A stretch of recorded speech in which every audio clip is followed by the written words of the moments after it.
big fuss about Glenn Greenwald being asked whether he had aided and abetted Edward Snowden in any way that could possibly be criminally minded. Let's watch what happened when he had this encounter on Meet the Press. To the extent that you have aided and abetted Snowden, even in his current movements, why shouldn't you, Mr. Greenwald, be charged with a crime? I think it's pretty extraordinary that anybody who would call themselves a journalist would publicly muse about whether or not other journalists should be charged with felonies. The assumption in your question, David, is completely without evidence, the idea that I've aided and abetted him in any way. You see, look, I'm a journalist. I've been a journalist nearly 30 years. I find it extraordinary that a journalist would be complaining about a journalist asking him what seemed to be a perfectly reasonable question. You know, Edward Snowden has said, I've committed a serious crime. The newspaper that has put this out there surely should be prepared to answer questions about whether anything they have done in cahoots with this guy, we don't know how far it goes, anything they've done borders on criminality. I think it's a perfectly reasonable question.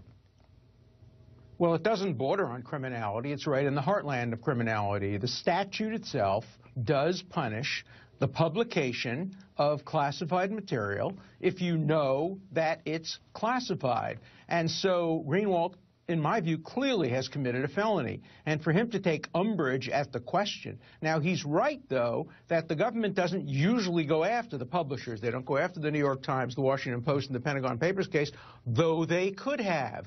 They don't go after other newspapers in the WikiLeaks case, though they could have. They've made a discretionary decision to go after the leaker, but not the publisher. But look, Greenwald's a total phony. He is anti-American. He loves tyrannical regimes. And he did this because he hates America. This had nothing to do with publicizing information. He never would have written this article if they had published material about one of his favorite countries. Look.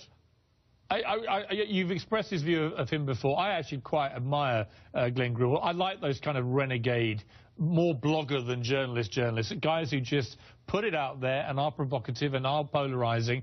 And, you know, I don't see him as an enemy of America. However, Gloria, but he's an ideologue. There is an issue here about him refusing. He only does it.